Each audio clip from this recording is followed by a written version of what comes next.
Hello guys, आज मैं आपसे अपनी सक्सेस स्टोरी शेयर करना चाहती हूँ। लेकिन कुछ भी कहने से पहले सबसे पहले मैं शिवांगी दीदी को दिल से थैंक यू कहना चाहती हूँ। थैंक यू सो मच दीदी, थैंक्स अ लॉट।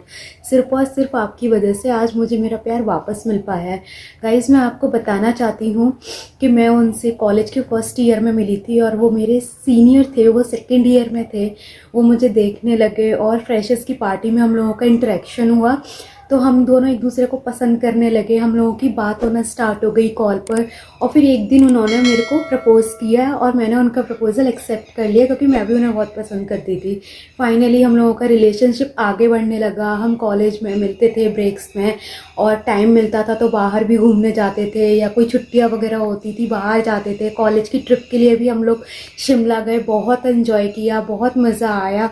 और एक दिन जब मेरा बर्थडे था तो उन्होंने मेरे लिए एक सरप्राइज़ पार्टी प्लान की, जो कि मुझे बहुत अच्छी लगी। और उस सरप्राइज़ पार्टी में उन्होंने सबके सामने मुझे शादी के लिए प्रपोज़ किया, और आई वाज शॉक्ड।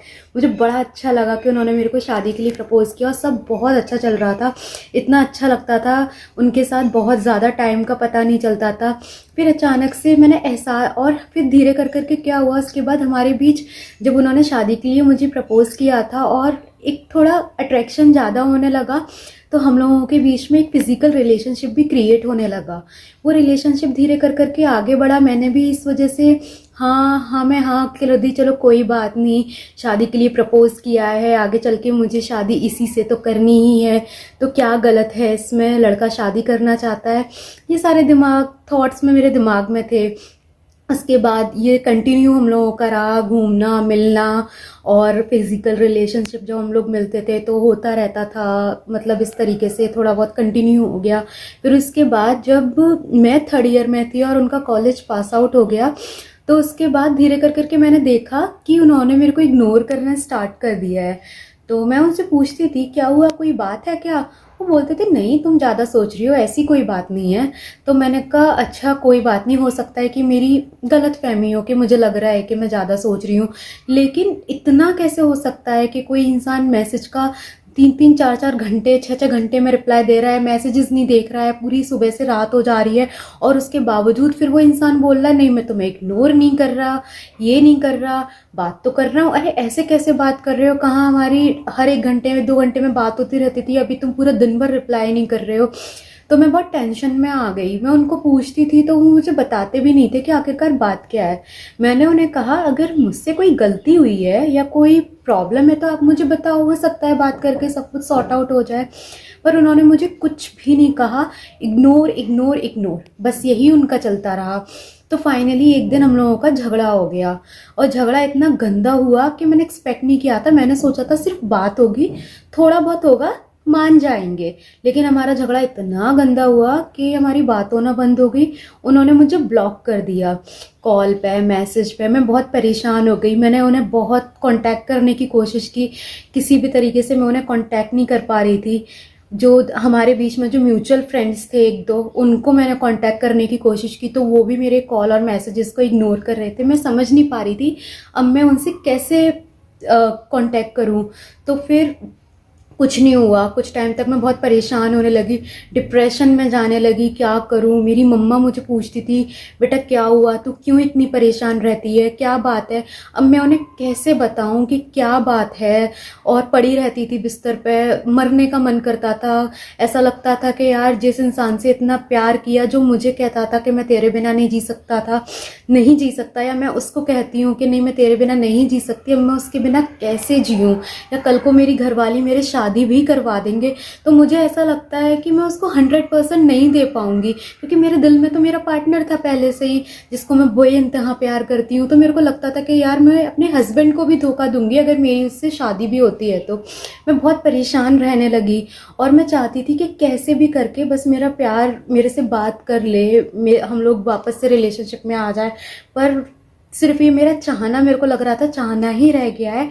कभी बात हो पाएगी भी कि नहीं हो पाएगी, क्योंकि बिल्कुल नो कांटेक्ट में थे। 2-3 महीने हो गए, ऐसे गुजरता गया, और मेरे दिमाग में फिर सुसाइड के थॉट्स आने लगे कि नहीं मुझे अब नहीं जीना, मर जाना है अब, ये नहीं तो कोई भी नहीं चाहिए मुझे, मैं किसी और से भी शादी नहीं कर सकती।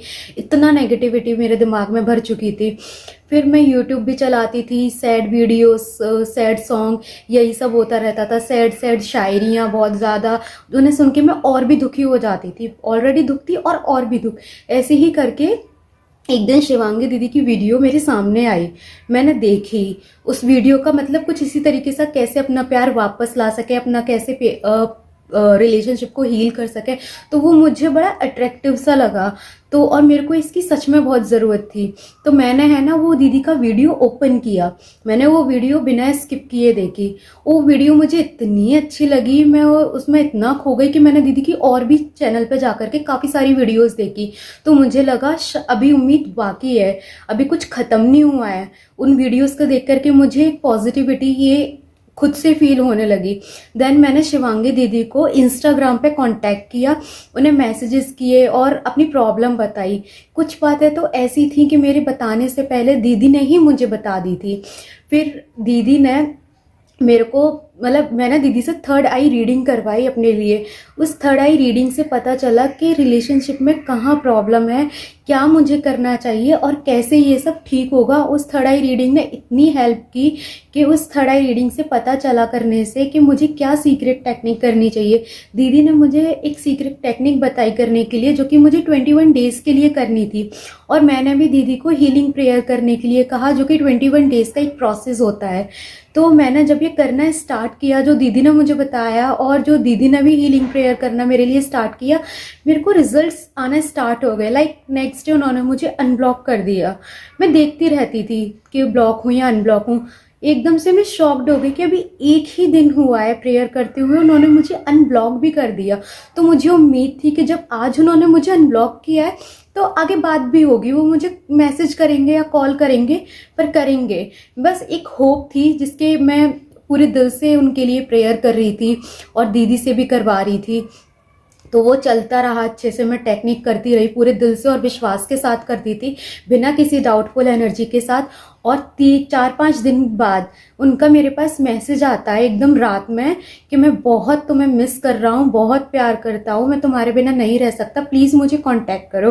पहले तो मुझे लगा कि शायद मैं सपना देख रही हूँ, ऐसे कैसे हो सकता है, मैं शायद पागल हो गई हूँ, तो मुझे हर जगह उनका मैसेज, उनका फ़ोटो दिखाई देता रहता है। पर नहीं, वो सच था। तो मैंने उनको मैसेज किया, क्या बात है। तो उन्होंने मुझे बोला कि कॉल पर बात करनी है। फिर हमारी बात हुई फ़ोन पर। उन्होंने मुझे कहा कि उनसे गलती हो गई और वो दोबारा मेरे साथ रिलेशनशिप चाहते हैं और आगे से वो ऐसा कभी नहीं करेंगे और छोड़कर नहीं जाएंगे। तो फिर धीरे कर करके हमारी बात होना स्टार्ट कर दी।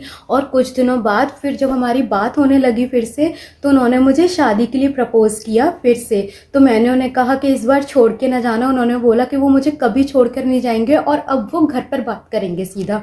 फिर उन्होंने अपने घर पर बात की, उनके घर वालों को मैं बहुत पसंद आ गई और फिर उन्होंने मेरे घर पे भी आकर के बात की और फाइनली हम लोगों का रिश्ता पक्का हो चुका है। और ये सब कुछ सिर्फ और सिर्फ शिवांगी दीदी की वजह से हुआ है।